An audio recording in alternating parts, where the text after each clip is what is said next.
I'm Collier Landry, subject of the investigation discovery documentary A Murder in Mansfield. On New Year's Eve 1989, I awoke in the middle of the night to the sound of two loud thuds. The next morning, my mother was missing, but I knew she was no longer alive. No one believed me except one detective, and 25 days later, police found my mother's body buried beneath the basement floor of my father's new home he purchased for his mistress. I had witnessed a murder, and at the age of 12, I testified against my father at his months-long murder trial. He is still incarcerated to this day. I'm Collier Landry. And I'm Brenda Fisher. And this is Moving Past Murder. So Brenda, when I was a kid, there was this computer game. It was called Where in the World is Carmen Sandiego? Oh yeah, I remember that. So I think the new game is Where in the World is Brenda Fisher? Because our last several podcasts, we've had you in airports. Now we have you in a hotel room. And yes. You are a traveling woman like Carmen Sandiego. Except Carmen Sandiego was like a thief, right? Wasn't she like stealing things? Oh, I don't know. Now, I think I probably am more of the Where's Waldo type. Right? Because I have been buried in a intense editing session the last 72 hours for a very large corporation, veiled in secrecy. In a hotel room, not speaking to anyone. Everybody's like, where did you go? I'm like, I can't really tell you. It's just all very top secret. Very, very top secret, but interesting and fun and creative. So on that note, Brenda, shall we get to it? Yes, let's do it. So Brenda, we've had a few holidays pass. First of those being my father's birthday. Yes. On May 1st, he turned 78, and wow. This is his 31st birthday in incarceration. Wow. Which is absolutely bananas to me. To even think about. That's like 3/4 of my life, pretty much. So that's an interesting sort of, I wouldn't call it a milestone. It's a bad milestone. And then the second one was Mother's Day, which followed this, a few days after. So, which is always a dicey holiday for myself. But I feel fortunate because not only did I have a wonderful mother that raised me until I was 11 years old, but unlike many people, I got to have the experience of having two mothers. My wonderful adopted mother, Susan Ziegler, who carried the torch shortly thereafter. And I'd like to think she produced a somewhat stable and wonderful human being. I think so. You're all right.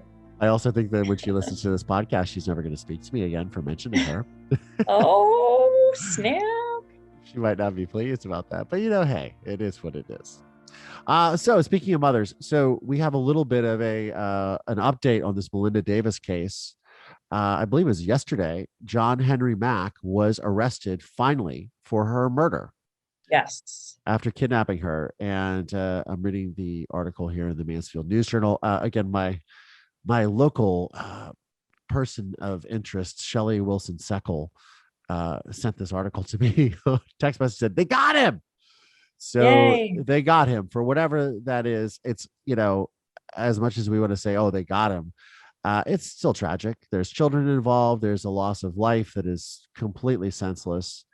And as our friend Dave Messmore told us, they are seeking the death penalty against this guy, it looks like. Yeah. And I think, and I don't know if we played that part of Dave's interview or not, but David told me, he goes, yeah, it's going to be a death penalty case for sure. That was a couple months ago when he said that. So he was right. Look at that. Even when you're a retired police captain and detective, you are still in the know. Yeah, you can peg him. That's for sure. Absolutely. And, we've also had a lot of interest drummed up on our YouTube channel regarding this case with Todd Blevins and Rebecca Harris. And I just want to say for the record, I understand emotions run really high in these types of situations. And in no way are we defending anyone or making light of any situations or saying or pointing the finger at anyone. We were just discussing this because it's something that's interesting to me, having come from, Mansfield and Richland County, going through what I went through with the murder of my mother and then doing this podcast, Moving Past Murder. I like to talk about these subjects because I think that it brings us all to a sort of sense of healing. But we've had some emotions run high on the YouTube channel with people Yes, writing some things, and we're not trying to stir up we're not trying to kick the hornet's nest or do anything like that. We respect everyone involved, and we just really want to absolutely. get to the truth, and we want to give people the opportunity to say what they feel is the truth and what they know. I love to hear these people, and I know, Brenda, you've been corresponding with a few of them, Yes, and family members. yeah, why don't you just give me a little update on that? So basically, there have been a few family members that have commented and have also reached out via email to me, and I'm hoping that we can connect. We'd love to speak with anyone who would like to speak to us. And again, what Collier said, we want to make sure that you know that we're coming from a place of just hearing the information through the media, what we're able to understand and kind of pick up. But we know how the media is, and there are a lot of holes that are left that can only be filled in by people who truly knew them. And I know that there's love coming from both sides of this. There are children involved, Absolutely.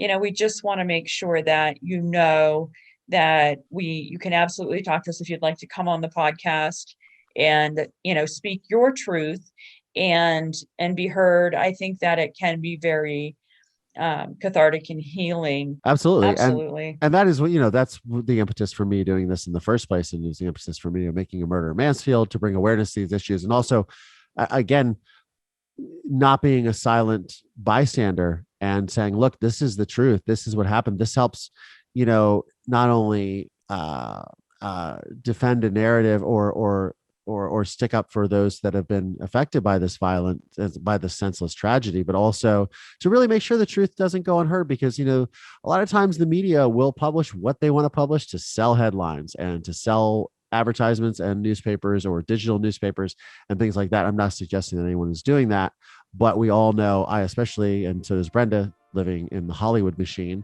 that they do Right. this. And the media Yes. likes to frame their own narrative to suit their own agendas. So again, I'm not suggesting anyone is doing that, but it does happen, and we've seen it play out on a grand scale in this country for decades now. So that said, moving on, Absolutely. this guy John Henry Mack has been arrested, so I'm hoping that this brings some sort of closure to get justice for this poor woman, Melinda Davis, and her family and her 4 children. Again, I don't know what to say. It's a tough situation. It's a tough situation.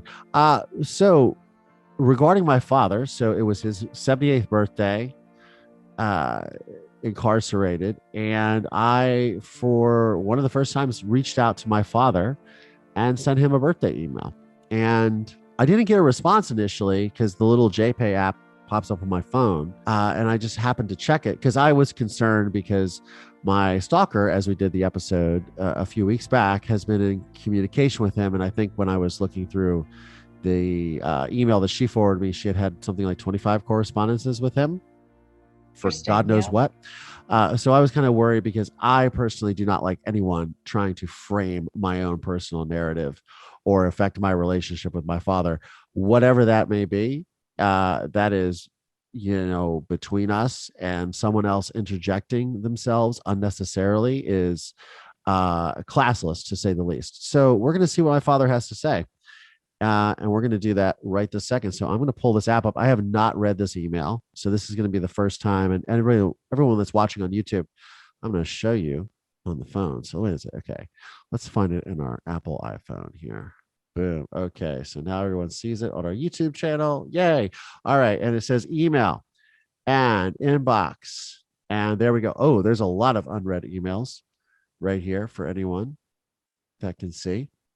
But we are going to specifically look at this one, which was sent on the 3rd of May. So this was a couple of days after my father's birthday. And let's see what he says. This will be interesting, because I have not had any correspondence with him since this wonderful stalker decided to take over that correspondence. Oh, but there's lots of emails from this year. Oh, That's interesting. Let's see this one. So this is dated. So even these are Oh, okay. Oh, I'm reading one of the lines here. This is from February the 1st. It says, Bumper, on January 24th, 2021, I received the follow, which looks like I received the following. Now, January 24th, I believe, is the message that the stalker sent my father. I think that's around the time and date stamp. Ah, That's interesting. That will be another episode. Let's go to this latest one okay. that says, wow. See, now I want to read these, but as everyone can see, there's little dots next to these, which means they have been unread. I have not looked at these. So we are live and going to read this from John Boyle Jr. 5/3/21. Going to click on it. Okay. Oh, wow. This is, of course, my father's page. It's a long verbose document. 3:22 in the afternoon on the 3rd of May. Bumper, thank you for the B-Day wishes and very pleased to hear from you. I also want to thank Blondie for her good wishes. Now, Blondie is my Chihuahua for everyone that may or may not know, my 16-year-old Chihuahua, who I have to bring her on the program, right? Brenda, Yes, you do. people need to see her outside of my Instagram. I asked some of the pilot dog trainers, and they said she is a grand old dame for sure. For certain, I'm sure she is with you. I'm glad you are doing okay. I am sorry about the receipt of this and apparently all JPay emails, and they are all line after line without any paragraph separation. The incoming emails are as the author writes them, which would really drive me crazy if I was receiving them. In here, the answer to any anomaly from emails to visits to medical care to food, etc., is the same old mantra, quote, it's prison. Anyhow, I laughed at the attached card. The guys in my dorm made me a card, signed it, and they gave it to me with some wraps they made for me. Everyone in the dorm, which is 63 men, received one of my B-Day wraps. Microwave cooking and gastronomy at its finest. Ha. One of the guys made me a cheesecake loaded with M&Ms, Hershey bar pieces, and Reese PB cups, split in half as decorations on top of the cheesecake. Incidentally, the only quote Mexican food I ever ate was when we all would stop at Chi-Chi's and Sandusky coming back from Lake Erie. So the quote rap world has been a new experience for me in prison. COVID-19 restrictions continue to rule our world here, and we wear masks, socially distance, and are not permitted to gather in groups. How do you socially distance in prison? That's got to be Uh, really, really difficult thing, because I've been inside this. A lot of people might not know this. I have been inside my father's prison, not just the visiting room and not just the prison that you see in A Murder in Mansfield, but prior to making the film, I spent a lot of time. Marion Correctional Facility used to have a division of video, audio, and web design and animation, and they did all the production stuff for the state of Ohio. And I would go in there into the actual prison and teach some of the prisoners how to use programs that I use professionally, like Final Cut Pro, Adobe Photoshop. Well, at that time, I guess it was, they were also doing stuff on 3D Studio Max, which is no longer a thing. But 3D Studio Max, and I think even Flash for those of you who remember the old Macromedia days, Macromedia Flash, because they were behind versions before it got bought by Adobe. So that's a little nerd speak for everyone that might get that. But anyway, so I would go in there. So I've actually been in the actual physical prison itself, and I'm going to tell you something. It's pretty much impossible to socially distance there or maintain, that 6 feet of space. I had the Moderna vaccine, 128 and 225, without any problems. Some of the other men received the J&J vaccine and became ill with all sorts of flu-like symptoms. So overall, I have been healthy in spite of our chaos in here. Less than half the staff and less than half the inmates have taken their COVID vaccines. Yes, there is a distrust in the vaccine or vaccination hesitancy, the people administering the vaccine, and the motives of the ODRC in giving prisoners the vaccine before the general public was eligible to receive the vaccine, etc. For some particular reason, I have felt energized from the vaccine. Really weird, eh? Anyhow, I am pleased to hear from you, and I believe we should keep in touch with weekly email contact. Please send me your address so I can send you items. I still have your Rowena as your address, but we must change that because lots has happened in here regarding ODRC policies. Also, please send a written letter to my case manager. See, this is what my father does. He gives me assignments. It's like homework assignments all the time. This is why I don't open these letters. Like I now have homework. I have to contact somebody. I have to let them know. I have to update an address. Like, no, it's a lot. And now he wants to contact my sister. Okay. Also, please send a written letter to my case manager indicating your change of address so she can change my official records. I have made the same request to Chrissy. Send the letter. She will not accept emails to see blah blah blah. We're not going to read this person's name just to indicate that your letter is an official change of address. If the official change you cannot visit, send me money or even send me a book from Amazon or any other bookstore. Oh, they can get Amazon books now. This is interesting. Oh, yeah. All part of these new COVID policy changes. Incidentally, visiting is absolutely no contact. Both parties must sit behind a plexiglass shield. All visitors must be swabbed here for COVID to be negative. Wait 20 minutes for test results. If positive equals no entrance. There are no more vending machines available. And visits are limited to 2 people, no more than 2 hours duration, and only once a month. The visit room has been completely redone. That's where I got my vaccine shots, and you would not recognize it anymore. It's a new post-COVID world out there, and in here too. I'm glad you can get all the outside time in for your exercise and that you are taking care of yourself. Please be careful with all the craziness going on at the moment. Situational awareness all the time. Take nothing for granted or be nonchalant in your daily life. I am the failure that I am and regret all of the harm I have caused you and others. Please be careful not to dilute your life as I have done. I cannot correct my mistakes, but must live with them into eternity. Your closing comment reminded me of the film Road to Perdition and Jude Law's words about his father. No one should be like me, period. I hope you were able to send condolences to Reverend Cola concerning his brother's passing. Take care, stay safe, keep the faith, love and miss you. Pops, keep in touch. Oh, does that sound like a different vibe than what you normally get from him? Yeah, that's an interesting commentary. Do you think that he's being sincere, or do you think that I don't know. he's telling you what you want to hear? I don't. That's a really tough question because I think that, yeah, is he giving me lip service or is he actually mean what he says? I don't know. I think you kind of hope that he might actually be sincere and willing to take responsibility, but I know half of you is thinking, yeah, I don't think so. Well, half of me is kind of going, I just read this live and Mm-hmm. now I have a lot of emotions cascading down. And yeah, I don't know. It's a tough one because, of course, despite the destructive force, to put it lightly, that my father is, I think that deep down inside, everyone wants to go, oh, okay, look, they really are sorry for what they've done, or they really are, they really mean what they say. And it's not just lip service.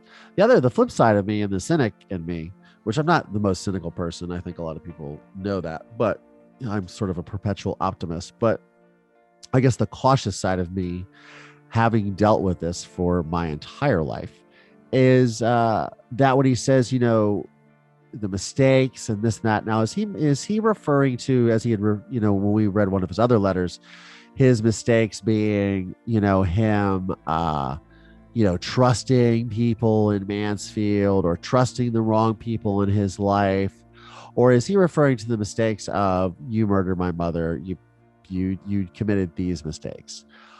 I personally err on the side of he's referring to those types of things and not his personal mistakes of murdering my mother. Right. I think that he believes that his mistakes are, I got caught. Right. Or I trusted people who I thought were my friends that were going to help me get away with something, or whatever that is. I really sincerely feel like that is his, that's what he is referring to. Yeah. I know my dad a little too well. Uh, I mean, he sounds like it's, I mean, look, I, despite everything, he's healthy. He's still completely coherent to write these letters, which bodes well for my genetics. Right? And I don't mean to be solipsistic about it, but come on, guys. Come on, guys. I know you're like rolling your eyes. I'm sure some of my friends are like, Collier, come on, don't bring it back to you. But no, really, I have no, this is one of the frustrating things. I have no indicators of what my life is going to be like as far as I age very gracefully over a period of multiple decades. Uh, and hopefully maybe even a century mark, you never know. But perhaps it's a good sign because he's 78 years old now and he's coherent. He's been living in like probably the worst, some of the worst Conditions. conditions Yeah. imaginable. Like you don't have access to like, proper health care or even, Fresh you know, air. even fresh fucking air, it's not like you could go down to Creation in Venice and get the $20, juice detox when you don't feel Right. so good and you've got the sniffles, you got to touch the sniffles. Yeah. Uh, You're eating but crappy food and eating crappy yeah. food. So, anyways, it's this sort of search for identity. Search for identity is the wrong thing, but I want to speak on that in a second. It's sort of the search for because my mother is obviously no longer with us Right. and hasn't been for 31 years. I don't know what her genetic history would have played out and what she would have been like. I like to think that she was, would be completely healthy as a horse and a complete pain in my ass every day, which I would be willing to accept. But I picture her playing tennis and having brunch. I do, and not leaving me alone about not finding the right woman, or Oh why yeah. haven't you been married? Why don't you have children? Why when am I going to get to have a grandbaby? Yeah, I can see all of those things playing out if she were still alive, but she is not. But so I think that any little glimmer of hope I can get as far as what my future health situation looks like is good. So I want to segue into something, as I mentioned, identity and sort of the struggle. So when I was younger, and so when I was adopted by my adopted family, the Zieglers, I was around 13. I got into when I was in high school, I got into a lot of adoption groups and I dealt with a lot of kids who were adopted. And at that time, the Ohio Department of whatever it is, child services or whatever, uh, if you turned 18, basically somebody would come to visit you from social services and they would give you an envelope with all of your information. And you would basically find out that you were adopted, which is great for a lot of people because, I get to know my birth parents, but not so good for a lot of people because they don't know their birth family. And they also don't know that they're adopted. I would talk to a lot of these kids because of sort of the gravity or the gravitas that I carried with myself because of my situation. I was able to talk to a lot of kids who were going through this sort of rebellion because they were, I'm adopted. My parents lied to me. And that's a natural reaction, by the way, 100%. And you're a teenager, you're full of angst and you're just trying to figure out what the world is, and you're studying for, high school finals and dealing with dating and, driving and jobs and whatever it is. And then you get this thrown on your plate. That's a lot for anyone to deal with. So I would kind of talk to these kids and be like, look at me. This is what I, dealt with. And, it helped bring a lot of, kids kind of back into like, putting it in perspective and going, this isn't a bad thing. You're not a bad kid because somebody quote gave you up. You don't know what the motive is always behind that. They could have been like, it could have been a heart-wrenching and gut-wrenching thing where they just they couldn't take care of you. And they're like, I need to give this kid a better life than the life that I can lead. They could have been in an abusive relationship. They could have been a drug addict. They could have been there's so many things that causes a parent to give a child up. It's not just willy-nilly that, I had a kid and let me leave him in a bassinet on the side of the street. Which brings me to my next point. Brenda, a couple of weeks ago, I think I text messaged you. I got down there, and I don't watch a lot of like true crimey documentaries or anything like that, despite the nature of this podcast, the nature of my film, Roberta in Mansfield. I am not a true crime sort of junkie person because I lived it. So I don't have a whodunit is one thing, but I'm not into like the murders and all these weird things and serial killers and things of that nature. Even though I have a ton of friends that are, and God bless them, and that's super cool. And there's a lot in that psychology that's absolutely fascinating. However, I turned on this documentary that I saw on Hulu, and it came out in 2020, and it is called The Most Dangerous Animal of All, which is based off a New York Times bestseller that came out in 2014 of the same name, about this gentleman named Gary L. Stewart. Gary L. Stewart is a guy who was adopted by a wonderful family named the Stewarts when he was a baby. And he had lived his entire life. He had been through, I think, 5 marriages at the time. And multiple situations. He had this sort of restless side, and he was a very successful entrepreneur. I don't know what he does, but I think he has like a machine shop and he does something like that. Guy's done well for himself. It comes from a really loving family and everything like that. But he had this sort of burning thing inside of him to find out who his birth parents were and what led them to give him up for adoption. So, as I was saying earlier, the identity thing, right? So this gentleman went on and I understand, because when I go down a rabbit hole, it's like, it's just all consuming. Went down a rabbit hole after a woman contacted him, left a message on his answering machine saying, "I think I'm your mother." And he met with her. He spent a week with her, and she didn't know a lot about his father. Anyways, to make a long story short, spoiler alert, I was 3.5 episodes into this 4-part series, right? Where he's going to visit his father's grave in Mexico. And the father's name was Earl Van Best. Now, at this point in time, this gentleman was 100% convinced, and as was I. And I texted Brenda, right? I'm like, "Brenda, I've got to interview this guy on the podcast. We have to talk to him. We got to find him." Because this gentleman wrote this book, The Most Dangerous Animal of All, because he was looking for his birth father after meeting his birth mother and not getting the answers that he wanted. Sometimes the answer you seek is not the answer you need, as my TED Talk is about. Shameless plug. He was obsessed with finding who this was, and he came to the conclusion that his father was the Zodiac killer, and he had all these things lined up. So I'm all engrossed in this. I'm like, oh my goodness, what is that? I got to talk to this guy.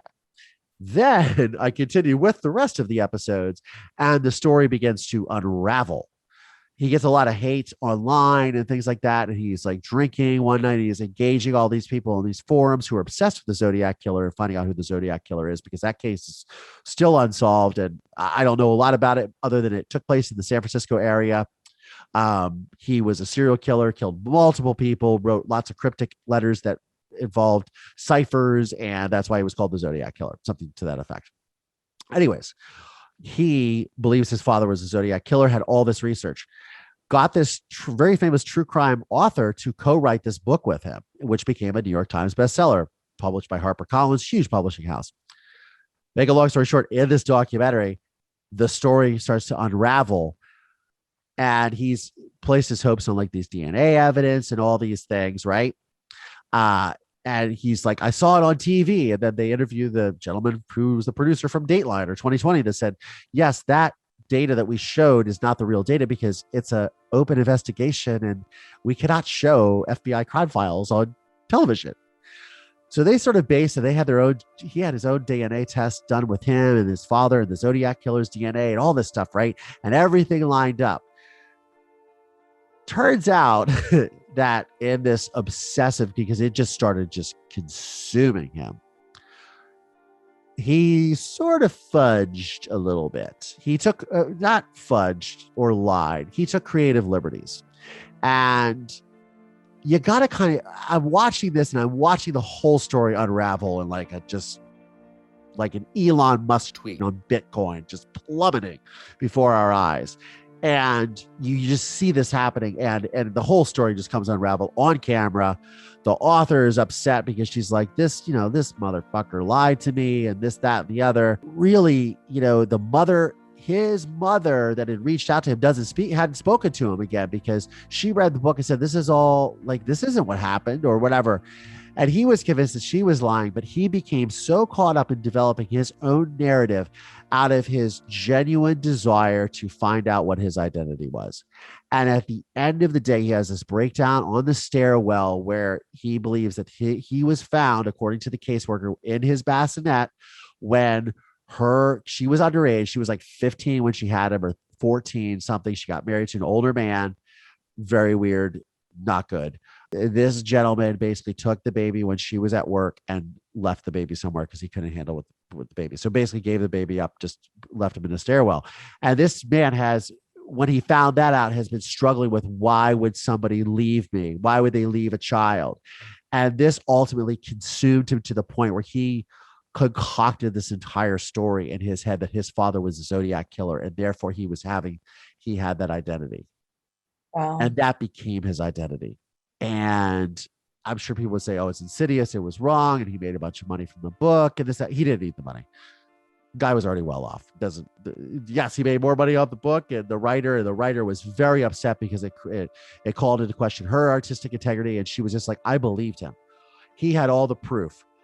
I believed him. I didn't think to then double check. But then she goes back, she talks to investigators on her own little mini journey and talks to the investigator. He was like, no, he said he can't rule out my father. And the investigator was like, well, yeah, but the context of me saying I can't rule out your father as the Zodiac killer means I can't rule out anybody, including your father, is what he said. Like, so basically, right. I cannot rule out the entire general public of the San Francisco area between those dates, including your father. And he took it as gospel. That means he can't rule out my father, so therefore the DNA matches. And he just kind of took that narrative and ran with it in his quest to find identity. So I guess I'm watching this documentary. I'm sure a lot of people were like, oh, what the hell? That. I watched it with a really very overwhelming sense of empathy, because having been around these kids growing up and them finding out what their identity was and trying to struggle for their search for identity, this gentleman just fell in the same trap, and it just consumed him. And he just had the means and the time to really just spin the narrative around in his head, like all of us do, by the way. All of us create these things in our head, and we play up situations, and we make things a lot more grandiose than they are, whether it's a problem that we're dealing with, or whether it's a scenario or a love relationship or whatever. We're all guilty of it. We're all guilty of spiraling out of control, because it's just human nature, right? You get in your own head and you can't get out of it. That's what this guy did.